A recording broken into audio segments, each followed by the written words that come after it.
I've been working as a security guard at this factory complex in Detroit for about 6 months now. It's not the best job, but it pays okay and keeps the bills covered.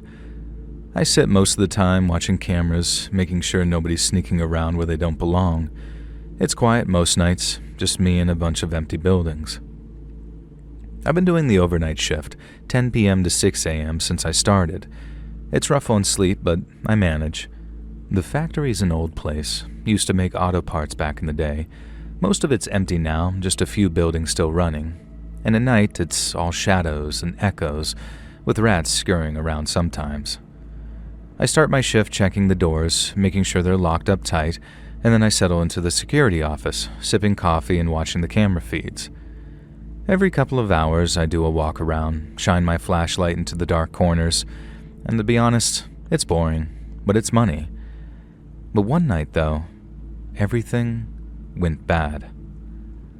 It was cold, Michigan cold, the kind that gets into your bones, and I was on my third cup of coffee feeling tired because I hadn't slept good the day before, and I was staring at the screens when I saw something on camera 3 out by the back loading dock. It looked like a shadow moving, quick, sneaky, and I leaned closer, squinting, but it was too dark to tell. I remember thinking at first that it could have been nothing, but I saw it again, darting across the feed. And I just kind of sighed, grabbed my flashlight and my jacket, and headed out. The factory's a maze at night, big old buildings with alleys between them. I shined my light around, checking the loading dock. The door was shut, no sign of anyone breaking in, and then I walked over to the fence and saw it was intact with no holes. I figured maybe it was just wind blowing trash around, and I was about to head back when I heard something, like a snicker, real quiet. I froze, listening hard, and then out of the shadows, they came at me. There were 4 or 5 of them, all wearing masks like Halloween or something like that, and they were younger. I could tell by how they moved, very jumpy and full of energy, like kids hyped up on sugar.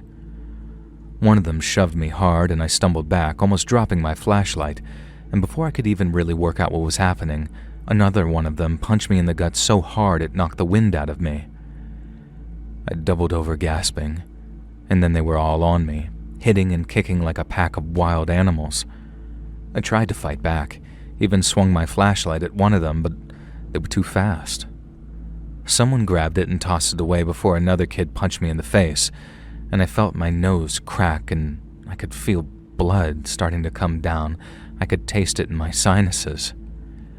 I tried to yell, but they kept hitting me, knocking me off my feet over and over. Someone kicked my legs out and I went down hard, pain shooting through my knees and hands as I hit the gravel. But they didn't stop there. Kicks landed on my ribs, my back, my arms. I curled up, trying to cover my head, but it didn't do much good. The pain was everywhere, and I could hear them laughing, loud and crazy like it was some type of game. It was sick the way they enjoyed it. They acted like kids, but mean ones, the kind that'd pull wings off of flies just to watch them squirm. And that scared me more than the pain, the way they didn't care, the way they seemed to like it. And this went on for what felt like hours, though it couldn't have been. And finally one of them smashed me in the head, and that's really when everything went black. Just a sudden nothing, like someone flipped a switch. And when I woke up, it was still dark and still cold. I was laying on the ground, my face pressed into the gravel, my head was pounding and my mouth still tasted like blood. I tried to move, but my whole body screamed at me. My ribs felt like they were burning and my hands wouldn't work right, and I spat out blood and some pieces of my teeth. They'd messed me up bad. I didn't know how long I'd been out. Those kids were gone, no sign of them. My clothes were torn and my shoes were missing. They must have taken them. Air Jordans, 96. I felt for my wallet and it was still in my pocket. Guess they didn't want money, just wanted to hurt me. I got to my feet, slow and shaky, dizzy as hell, and every step hurt, but I leaned against the wall and started stumbling back to the office. I kept tripping, my legs weak, my ribs stabbing me with every breath, but finally I made it to the security office, fell into the chair and grabbed the phone. My hands were shaking so bad I could hardly dial 911. I mumbled something about being attacked, gave them the address, and then I just sat there, waiting, trying not to pass out again. The paramedics showed up pretty quickly. The lights were flashing and they loaded me onto a stretcher, and they asked me what happened, but my jaw hurt way too much to even really talk at that point. They took me to the hospital and I spent a few days there, all bandaged up. Doc said that I had broken ribs, a concussion, fractures in my fingers, and a busted up face. They even pulled out some teeth and gave me some painkillers and said that I was lucky that it wasn't worse.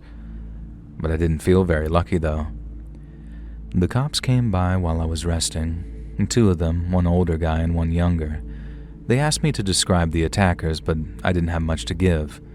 Masks covered their faces and it was dark.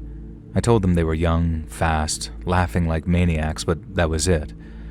They wrote it down and said they'd look into it, but I don't think I ever heard from them again. I guess I knew they wouldn't find those kids. There are too many shadows in Detroit to hide in. And after a few days, they let me go home. I was still hurting, and I couldn't do much but sit around. Couldn't work, that's for sure.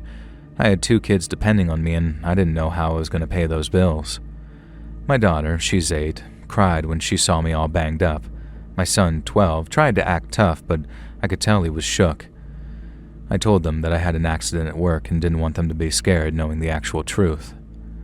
My sister helped out, coming over with food and changing my bandages, and she's a nurse, so she did know what to do.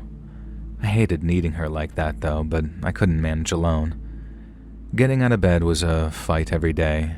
My ribs ached, my hands didn't grip right with those broken fingers, and I felt useless, like I couldn't even take care of myself, let alone my kids. I kept thinking about that night over and over. Why'd they do it? Just for kicks? I ain't never hurt nobody, and I only was just doing my job. It just didn't make any sense. My boss called and said that they were sorry it happened, said they'd add more security, maybe another guard, and it didn't make me feel much better. The other guards, when I finally went back, clapped me on the shoulder and said that they were glad I was okay, but I saw the worry in their eyes. Nobody wanted to think it could be them next. The cops never caught those kids and probably never will, and it tears me up to think that they got away clean and I'm stuck with these scars. It just ain't right, but what can I do? Life ain't fair, I guess. And I'm more careful now, always looking around expecting trouble. And maybe that's good, keeps me sharp. But it also showed me how quick things can go bad and how you can't always stop it. I just keep going, for my kids, for myself, and I guess there ain't no other choice.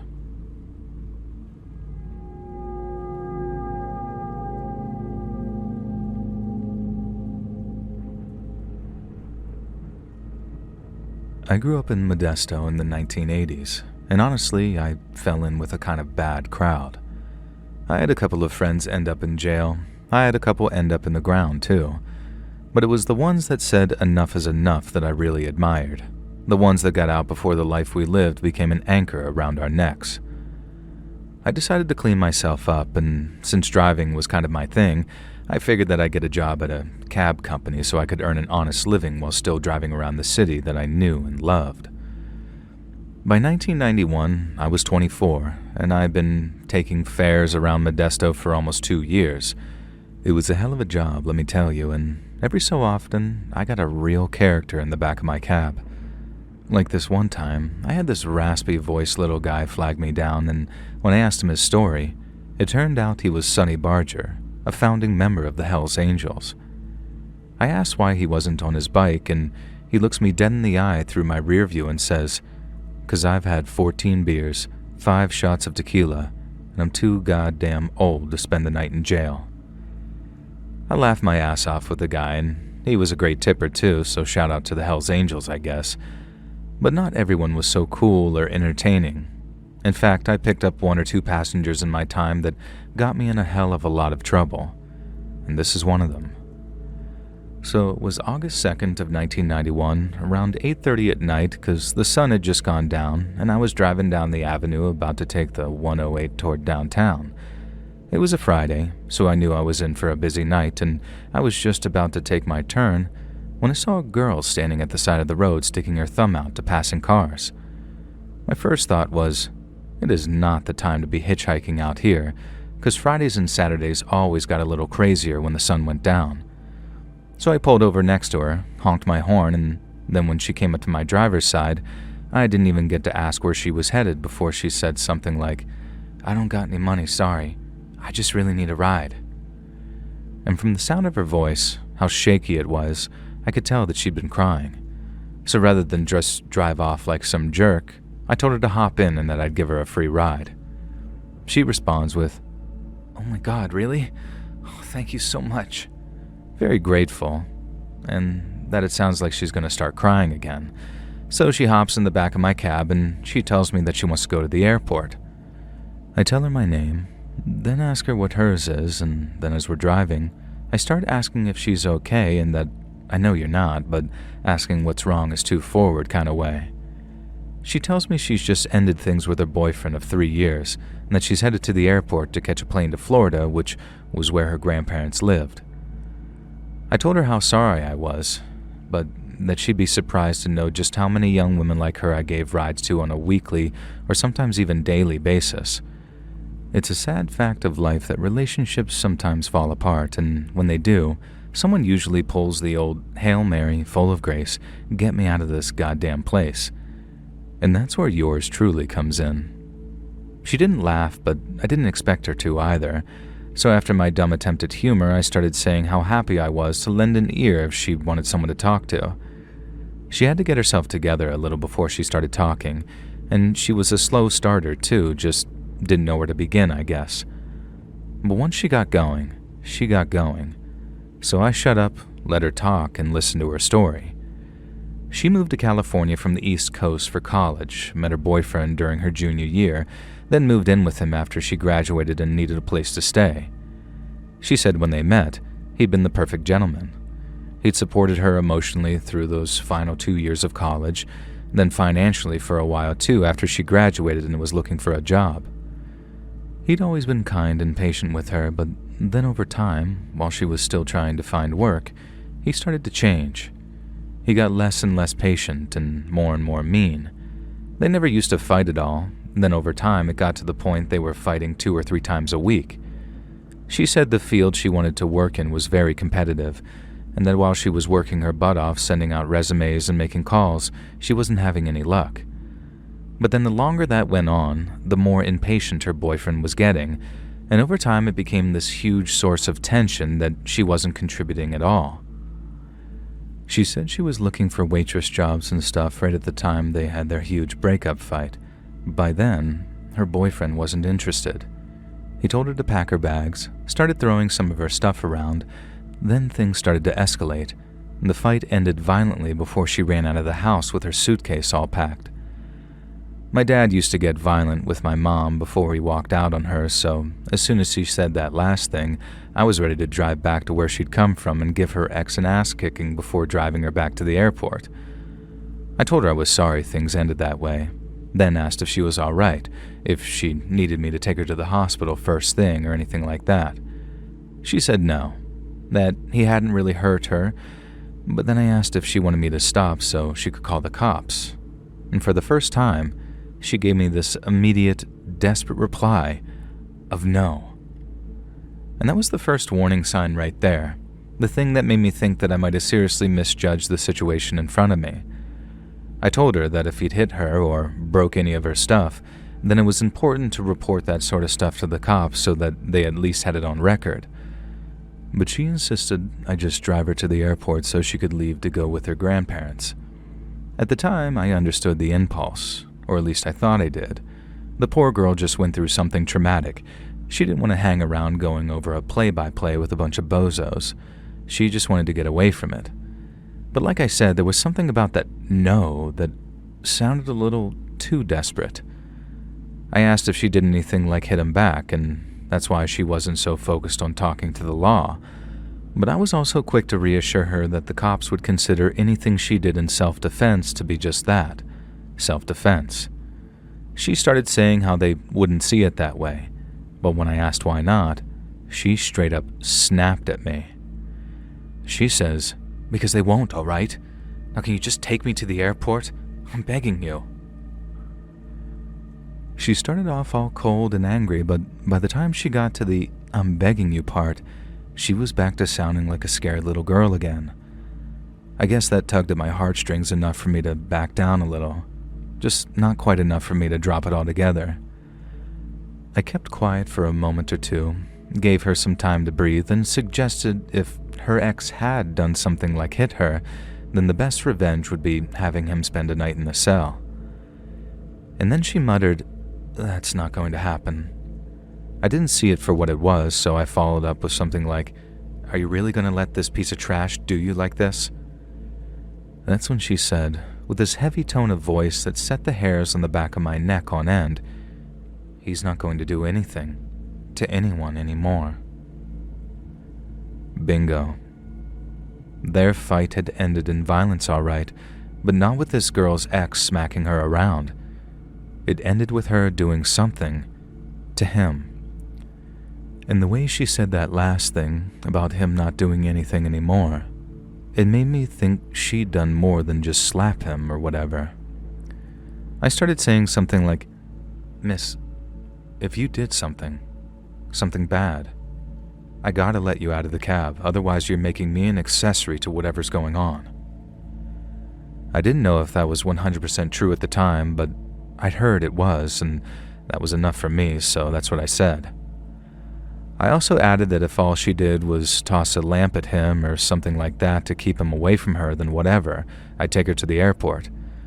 But if she did something else, if she left him bleeding somehow and in need of a hospital, then that was another story. As I waited for her answer, I heard her rustling around in the back. My eyes darted up to the rear view and I saw her reaching into her jacket seconds before I heard the distinct click of a handgun being armed. I'd been robbed 3 times in 2 years by that point, so I knew that sound well enough to know that the girl I first thought was the innocent victim of domestic abuse had just pulled a gun on me in the back seat. I remember how the words, "Well there, miss, there's no need to do anything rash," came out of my mouth without me even trying to speak. Then that same shaky, teary-eyed sound returned to her voice as she said, "Just take me to the airport. I don't want to do anything to you, so please don't make me. I just want to get out of here." I didn't ask her anything else. I wanted to. Good Lord, I wanted to. But I valued my life far more than I valued getting any more answers. I figured there might be a chance there was a dude out there someplace, lying on his kitchen floor, bleeding to death with a bullet in his gut. Maybe a scumbag who hit his girl did deserve to suffer a little, but I don't believe in the death penalty. I wanted to know more than anything if some poor son of a bitch was crawling around in a pile of his own blood and poop, because God knows I'd want someone to call me an ambulance if I'd heard about it. I did end up calling someone, but that came later, and I guess I should just get on with the story, so I just drove, not saying a goddamned word because I was terrified and I'm not afraid to say it. This girl had all but admitted to shooting a man, and I had this creeping feeling she might do it again if it meant not being able to get to her grandparents. That's even if there were any grandparents, because if that were me, I'd be thinking more about someplace in South America than heading to Florida. I drove her all the way to the airport, not saying a word. Then when we got close to the little drop-off point, the girl told me to stop the car and that she'd walk the rest of the way.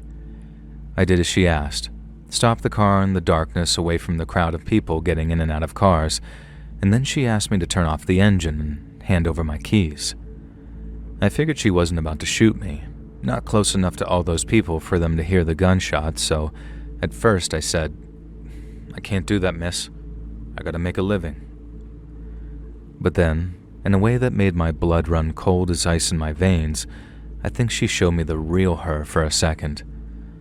I'd kinda half turned my head as I told her I didn't want to give her my keys, and I was about to tell her how I wouldn't say a word to anybody, when she stuck the barrel of that gun right in my face. And when I say she stuck it in my face, I don't mean she just pointed it at me. I mean she shoved the muzzle into the skin of my temple so hard it hurt, and then told me, "Give me your keys." I had one last bit of resistance in me, one last appeal to her good nature, and I tried to tell her, "You can't just take away a man's means of making money. How am I supposed to feed my kids if I can't drive my cab?" I didn't have any kids at the time, but I've said just about anything to keep a hold of my keys because I wasn't kidding when I said I needed them to make a living. But she didn't even let me get past "you can't" before she exploded about how I wasn't allowed to tell her anything, how all men were the same, thinking they could control every woman, and how this one wasn't going to let that happen. She then repeated that I was to give her my keys, or I wouldn't be going home to see my non-existent kids that night, or any night for that matter. I'm not stupid. I knew the best thing to do from there on out was to shut the F up and do as she told me. So I handed over my keys, watched her climb out of my cab before she dragged her suitcase out behind her, and then as she walked off towards the terminal with that same poor me attitude she'd had when I first saw her. I waited till she was out of sight, then rushed towards the terminal to where the payphones were, and then called 911 looking over my shoulder the whole time. I knew there might be airport security inside the terminal, but I also knew the girl would not be too happy to see me there, and I didn't want to risk getting shot when I could just call the cops from outside the building. I wasn't going anywhere. That girl had my keys, so I had to just sit outside the terminal and wait for the cops to show up. But by the time they did, the girl had put herself on the first flight to the Bahamas or wherever she went, having obviously gotten rid of that gun somehow, but not my car keys. I had to get some help jump-starting my cab just to get home. Then my cab was basically out of action until the company could get a new key shipped to them. But I had my life, and man did that feel like something special after having that crazy bitch in my back seat.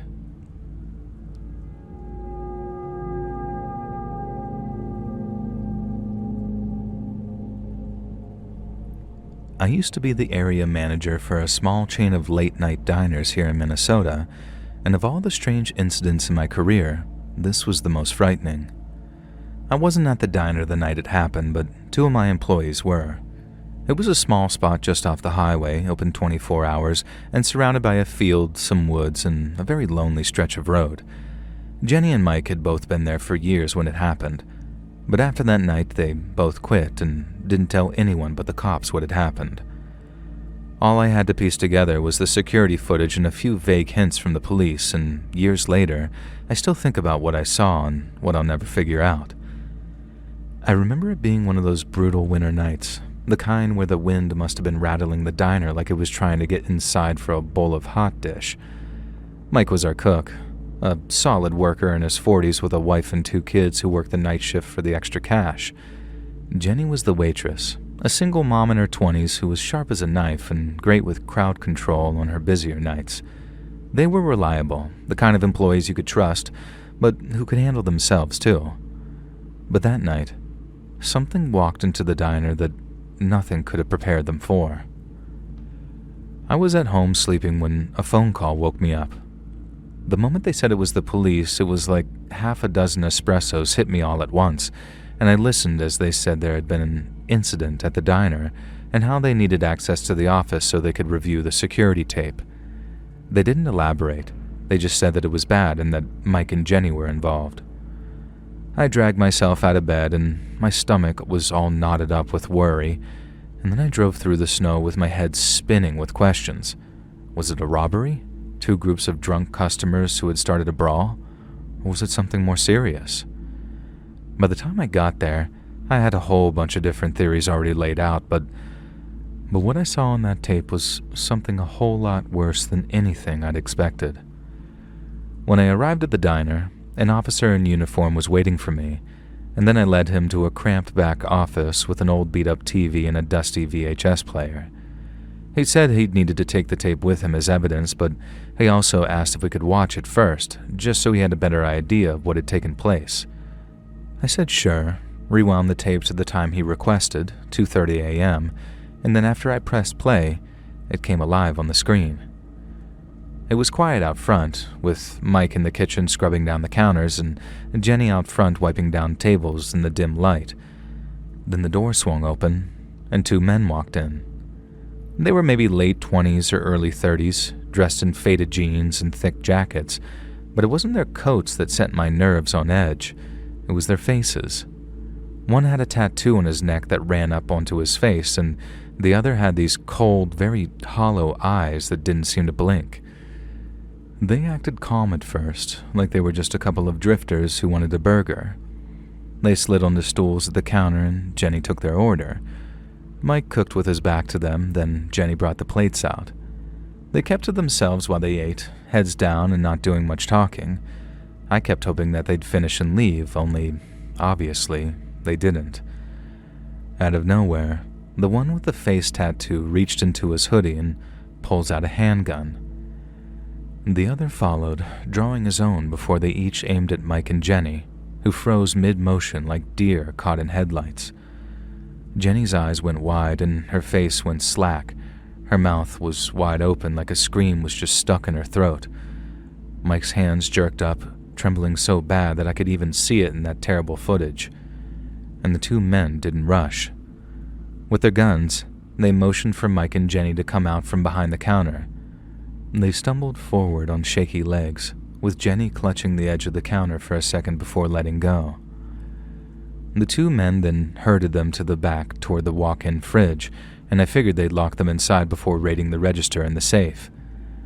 But instead, after shoving Mike and Jenny inside, they stepped in after them and pulled the heavy door shut behind them. The camera stayed on that closed door, and it stayed closed for 5, then 10, then 20 solid minutes, and I had to fast forward the tape a bunch of times, starting and stopping, but still the door stayed closed as my mind started to tick over, asking questions like, why go inside with them? And what the hell are they doing in there? I pictured Mike and Jenny in that freezing cold walk-in. 37 minutes is a long time to be trapped with two armed strangers in a box you can't escape, and the longer I watched, the worse that feeling of dread got in me. My mind started trying to fill in the blanks. Maybe they were threatening them while holding the guns to their heads, making them do things so unthinkable I can't even name them. The walk-in was big, but only by fridge standards. There was barely room for 4 people standing up. Were they standing there, shivering, too scared to do anything but what they were being told? But the tape gives me no clues. Finally, exactly 37 minutes after the door to the walk-in closed behind them, it opened up again. The 2 men stepped out, completely relaxed, like they just finished a bathroom break. The one with the face tattoo tugged his hoodie straight while the other scanned the room with those 2 empty eyes of his. And then they strolled back through the diner, not even glancing at the safe back in the office or cash register stuffed with bills. They didn't take a damn thing. Not a dime, not a burger, nothing. They headed for the door, moving casually, like they'd done what was the most normal thing in the world. Then they slipped out, climbed into a dark car parked just out of frame, and vanished into the snowy night. I sat there with a police officer standing next to me, and I remember my hands being clammy and how my heart thudded hard and fast in my chest. They didn't steal anything. They held 2 people at gunpoint for over half an hour in a freezing walk-in and walked away empty-handed. Or at least, that was what it looked like on the surface. But why? What did they do to Mike and Jenny in there? And the tape rolled on. About 15 minutes later, one of our regulars shuffled in, a trucker who always came in for coffee at odd hours. He looked around at the empty diner with his coat all dusted with snow, and then, after a few minutes of waiting around, he wandered behind the counter, probably wondering where the hell everyone was. He did the same thing in the back, just sort of wandered around shyly for a few minutes, and then after maybe 10 to 15 minutes of checking absolutely everywhere but the walk-in, he cracked it open and looked inside. You could see the exact moment that he saw something inside the walk-in because he pulls backwards. You couldn't see his face on the camera really at first, but as he walked away, another camera caught his expression, and he obviously looked like he'd seen a ghost. Back in the dining area, he fumbled for his phone and started calling someone, 911, but right after, he darted to the grills and shut them off so the place wouldn't burn down, bless his heart. And after that, he kept pacing as he talked on his phone, throwing these nervous glances at the fridge with his shoulders hunched like he expected something to, burst out of it. And 2 cops showed up minutes later.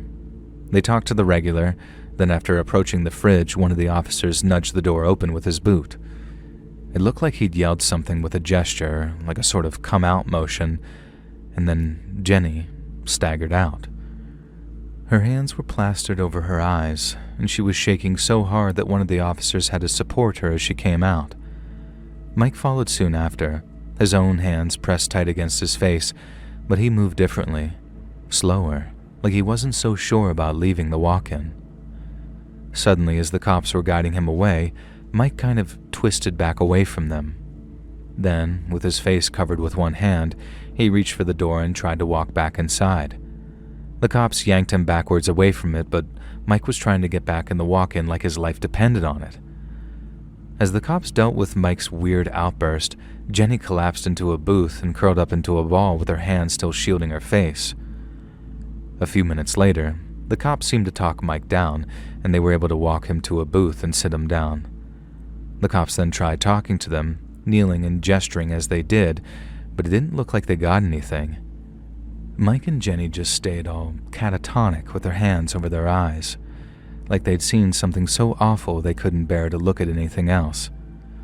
It was chilling, watching them break apart without a word, and it was almost like whatever happened in that fridge had terrified them beyond belief. A little while later, a couple of EMTs rushed in. They talked to Mike and Jenny for a while, then walked them both to an ambulance. But even when they were outside, Jenny and Mike kept their hands clamped over their faces. One cop stayed behind, scribbling down notes, and then I saw myself on the tape bursting in, coat half buttoned with my face very tense and worried. And when the tape cut off, I felt sick. I remember turning to the detective and demanding to know what had happened in that walk-in, but he just shrugged. Mike and Jenny were in shock, and they weren't talking yet. There were no obvious injuries either, so apparently my guess was as good as his. The men hadn't beaten them or cut them, but whatever they did do, it had shattered them psychologically. The officer told me that they were digging for answers, but that was all they knew so far. After locking up behind me, I left the diner in a kind of horrified daze. Mike and Jenny were my people. I cared about them, and hearing they'd gone through something so terrible had my heart breaking in my chest. I tried seeing them at the hospital the next morning, but the staff turned me away. Then I tried calling their homes in the days afterwards, but neither wanted to talk to me. Then one at a time, over the weeks that followed, they each quit the diner. I heard Mike later moved to California, abandoning his wife and kids. She told me he was a wreck in the days before he left, not talking at all, barely sleeping or eating, and then one day, poof, he was gone. Jenny fled to a farm in Iowa with family and tried to piece herself together. Her mom later told me she was doing much better, but she'd still only talk in short, clipped sentences. The police report was a dead end too, and only referred to what had happened as an incident, with no specifics to speak of. And the diner changed after that. The staff at the other branches started gossiping about it being some kind of gang thing. Others swore it was some kind of twisted game, like they'd heard him for fun. One cook even muttered about some kind of government conspiracy, but obviously I brushed that off. No one knew what was happening to Jenny and Mike except Jenny and Mike. But the not knowing just made it worse. Customers stopped coming at night, scared off by the rumors, and I couldn't blame them. I hated being there too, standing in a place where something so terrible had obviously happened. I added a night guard, triple-checked the cameras, and had panic buttons installed, but it felt like an empty gesture. The damage had already been done. And time dragged on, we hired new staff, and the night custom slowly trickled back, but I never forgot what happened there. I'd drive by at night, see the neon sign flickering away, and wondered who those men were. Sometimes I'd watch that tape back on my home computer and let those 37 minutes just roll by. And sometimes it went fast and other times it felt like an eternity. Were they still out there, planning something else? And what was it they did in the first place that broke Mike and Jenny so badly?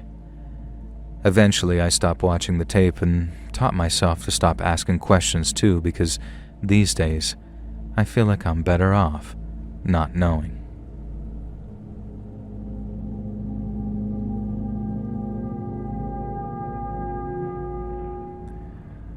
On the evening of April 26, 2013, a 25-year-old mother of one named Jessica Heeringa was working the late-night shift at the Exxon gas station on Sternberg Road in Norton Shores, Michigan. The small, unassuming station was a familiar stop for locals, and Jessica, known for her warm smile and dedication to her job, was working alone. At the time, such working practices were a common occurrence at the Exxon. Norton Shores has a very low crime rate when compared with the rest of the state, and with the nearby Fruitford Police Department being just a few minutes' drive away, the Exxon employees felt safe enough to work alone and unarmed, Jessica included. Just prior to 11, one of the station's regulars pulled his car into the forecourt, turned off the engine, and then walked inside to make a purchase. Upon entering, he saw no one at the counter, and under the assumption the clerk was taking a bathroom break, he decided to wait. But when minutes went by and nothing but an eerie silence could be heard from the back of the store, he began to grow concerned. Seeing as he was warmly familiar with the gas station and its staff, and after suspecting an emergency was going on, the regular customer decided to step behind the counter and take a look around. In the back of the store, he found Jessica Heeringa's purse, her jacket, and other personal belongings, but no Jessica. After calling out her name a few times and walking around the store to make sure she wasn't close by, the station's regular called the cops. Minutes later, an officer arrived from the nearby department and began inspecting the gas station. There were no signs of any struggle, which suggested Jessica had simply walked out of the store for some reason, possibly with the contents of the cash register. But when the officer opened it up, all $400 in change sat there neat and untouched. The same could be said for the station's safe, but if nothing in the store had been touched and all of Jessica's belongings had been left behind, then where was she? Jessica was more than just a gas station clerk. She was a devoted mother to her beloved 3-year-old son, Zevin, and was engaged to her doting fiancé, Dakota Quayle Dyer. She was described by friends and family as kind-hearted and ambitious, and dreamed of becoming an accountant while paying her way through college. As you can imagine, this made her a very popular figure among Norton Shores residents, so her sudden disappearance sent shockwaves through a close-knit community unaccustomed to such chilling and unexpected events. Her family, particularly her mother, Shelley Heeringa, were devastated. "I know she's out there, and I know she's waiting for us to find her," she told one local journalist. "I just want my baby back. It's like a nightmare that you don't wake up from. You just want answers." Dakota Quayle Dyer, Jessica's fiancé, also spoke to local media at a vigil held in the aftermath of her disappearance. "I just want her to come home. I miss her, and our son misses her," he said. "Every day is hard, and we're not giving up. She's out there somewhere." The Norton Shores Police Department launched an immediate investigation, but to their frustrations, the lack of physical evidence at the scene posed significant challenges. As we've mentioned, there were no signs of a struggle inside the gas station, but shockingly, police found a complete absence of interior surveillance cameras at the property, meaning none of the footage could explain what happened to Jessica. They were stunned, but when asked why they'd chosen not to cover the interior of the building, its owner said they didn't think such intense surveillance was required. Obviously, it was far too late to do anything but reprimand their naivety, but it proved a shocking level of ineptitude that made the investigation infinitely more difficult. Instead of relying on security camera footage, police turned to other methods of tracking Jessica's movements. A canine unit was deployed to track her scent, but the trail ended abruptly, suggesting that she may have been taken away in a vehicle. A small spot of blood was then found outside the station's back door, and when this was confirmed to be a match for Jessica, it proved a worrying indication of potentially fatal foul play. The police then conducted interviews with customers and employees alike, and were once again shocked to learn that a young female had been left to work alone and was therefore extremely vulnerable to late-night predators. With a lack of solid evidence, police prepared themselves for the difficult job ahead, but as days turned into weeks, the investigation ground to a complete standstill. Extensive searches of the surrounding area were conducted, including wooded regions and nearby lakes. But despite numerous civilian volunteers joining law enforcement in their efforts, no trace of Jessica was ever found. In an inspiring display of community spirit, the people of Norton Shores rallied together, organizing vigils, distributing flyers, and plastering the city with missing person posters. Local media covered the case relentlessly, and Jessica's story gained the attention of national TV shows like Disappeared. Yet with no witnesses to attest to what had happened and no significant leads, the case grew cold, leaving Jessica's family in an agonizing limbo, unsure if she was alive or dead. For nearly 3 years, the question of what happened to Jessica was a haunting puzzle that weighed heavily on the people of Norton Shores.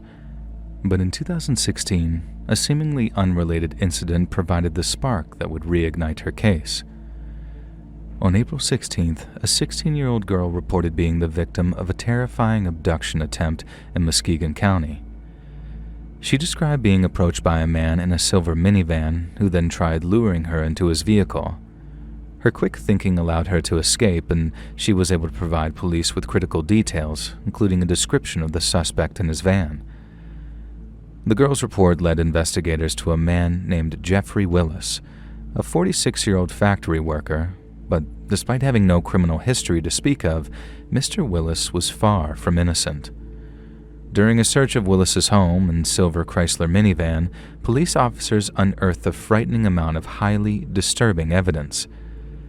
Not only did Willis's van match descriptions from witnesses, who reported seeing a similar vehicle near the Exxon station on the night Jessica disappeared, but its contents were enough to chill the blood of even the most veteran officer. Handcuffs, ropes, chains, and leather restraints proved merely the tip of the iceberg. Willis claimed all these items were perfectly legal, as were the handgun, the insulin, the Viagra, and the plastic gloves police discovered. But what was not so easy to explain was the folder on Willis's laptop that he'd simply titled Vicks. Upon opening the folder, digital forensics experts noticed the two subfolders, one titled JLH and the other titled RB. Then, after opening the RB folder, experts found photographs of a woman named Rebecca Bletch. On Sunday, June 29th of 2014, a fellow jogger discovered Rebecca's lifeless body on a regular route, less than a mile from her home near Muskegon County's Automobile Road. And while she was originally thought to be the victim of a hit-and-run, investigators soon discovered that Becky had been shot 3 times in the back of the head. Rebecca's loved ones were devastated by her murder, but they held out hope that justice would one day come. Willis's arrest and the seizure of his laptop marked the end of that wait.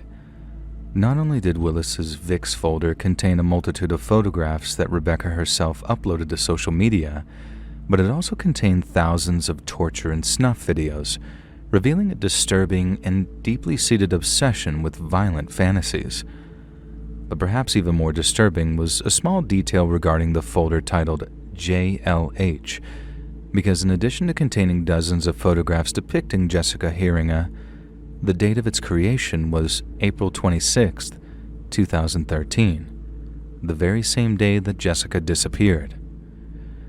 Naturally, Jeff Willis became the prime suspect in Jessica's disappearance, as in addition to what was found on his laptop, surveillance footage from a nearby business captured his silver minivan speeding away from the Sternberg Road Exxon at around 11 p.m. on the night in question. Additionally, a police sketch, created from descriptions of a suspicious man spotted near the station that night, bore a striking resemblance to Willis, while it was later uncovered that the suspect had a lengthy history of harassing vulnerable females at their places of work. Witnesses who had earlier reported nothing suspicious on the night of Jessica's disappearance later recalled Willis as a regular customer at the Exxon. Most saw nothing but bothersome attempts at flirtation, but it made Jessica feel deeply uneasy all the same. Finally, on September 20th of 2016, Jeff Willis was officially charged with Jessica Heeringa's kidnap and murder. Prosecutors accused him of abducting her from the gas station before transporting her to his grandfather's vacant house. There, Jessica was subjected to a series of sadistic brutalities before she was executed with the same .357 Taurus found in Willis's van. The gun's serial number was partially filed off, but forensic analysts were easily able to link it to Willis through a series of DNA tests, while the JLH file on his computer, along with the bondage equipment and snuff videos police recovered, painted a chilling picture of a monster who meticulously planned his murders. In a shocking turn of events, Willis's cousin, a former correctional officer by the name of Kevin Bloom, admitted he'd helped dispose of Jessica's body after being shown her remains in his cousin's basement. And it was Bloom's latent cooperation that proved critical to the case against his cousin. In May of 2018, Willis was tried for Jessica's murder, although it should be noted that he was already serving life without parole for his 2017 conviction for the killing of Rebecca Bletch. However, in Jessica's case, the prosecution faced a unique challenge. Since Jessica's body has never been found, it became a no-body murder case, which legal experts everywhere agree are notoriously difficult to prove, but at least the sheer volume of circumstantial evidence was positively overwhelming. Willis's silver minivan, his VIX folder, along with the surveillance footage and witness testimony all pointed to his irrefutable guilt. But on top of that, one of Willis's coworkers testified that he actually boasted of his knowledge of corpse disposal following a lengthy period of research, something the jury found very damning indeed. Willis's defense team argued that the lack of physical evidence, such as Jessica's DNA being found in his residence or on his clothing, created substantial reasonable doubt. They also suggested alternative theories to explain Jessica's disappearance, including the possibility that she'd vanished voluntarily due to dissatisfaction with her job and relationships. However, the jury found the prosecution's case so compelling that it took just an hour and a half of deliberation to find Willis guilty of kidnapping and first-degree murder. The news that he'd been sentenced to life in prison was met with tears of relief from Jessica's family, who had endured years of pain and uncertainty. Yet despite the conviction, one agonizing question remained. Where was Jessica's body? Kevin Bloom, who pleaded guilty to accessory after the fact, claimed he helped Willis bury her in a wooded area near Sheridan and Laketon Roads. He led police to several locations, but to their disappointment, extensive searches, including excavations and cadaver dog sweeps, yielded no results. Having clearly expected his cousin to rat him out, Willis had the foresight to dig up Jessica's remains before moving them to a second location. After that, all Bloom could do was give the police his best guesses, and after compiling a list of potential burial sites, over a dozen were investigated from rural properties to abandoned lots, but sadly, Jessica's remains were never found. Shelley Heeringa, Jessica's mother, had spoken publicly about the pain of not knowing where her daughter is, but has vowed to continue the search. Local volunteers have also refused to give up the ghost, and driven by a collective desire to bring Jessica home, have since organized efforts to comb through potential burial sites. Jessica's disappearance not only had a profound impact on the residents of Norton Shores, but it also exposed the glaring vulnerabilities in workplace safety for late-night workers. In response, Michigan lawmakers signed the Jessica Heeringa Act into law in 2016, which mandates enhanced safety measures for gas stations and convenience stores, such as requiring multiple employees on late shifts, installing panic buttons, and ensuring full 24/7 surveillance. The local community also continues to honor Jessica through annual vigils and fundraisers for her son, Zevon, who is being raised by his father and grandmother in the wake of her loss. Jessica's murder robbed Norton Shores of its innocence and serves as a reminder of how devastating violent crime can be. But it also gives us many reasons to be hopeful. Whether it be the courage of the 16-year-old who escaped a similarly grisly fate, the dedication of investigators, or the resilience of Jessica's family, there are many such examples of good people pushing back against the darkness. But Jessica's absence and the failure to bring home her remains leave an open wound. Jeff Willis, now serving multiple life sentences, remains completely unrepentant and has offered no further clues to Jessica's whereabouts. Perhaps one day he will, but until then, The memory of the incident remains a somber chapter in Norton Shore's history. It's a testament to the pain of unresolved loss, but it's also a testament to the strength of those who refuse to give up. Hey friends, thanks for listening. Click that notification bell to be alerted of all future narrations. I release new videos every Monday and Thursday at 9 p.m. Eastern Time, and there are super fun live streams on Sundays and Wednesday nights. If you got a story, be sure to submit them over at my email, LetsReadSubmissions@gmail.com, and maybe even hear your story featured on the next video. And if you want to support me even more, grab early access to all future narrations and bonus content over on Patreon, or click that big join button to hear about the extra perks for members of the channel. And check out the Let's Read podcast, where you can hear all of these stories in big compilations, located anywhere you listen to podcasts. Links are all in the description below. Thanks so much, friends, and remember to carry my spore.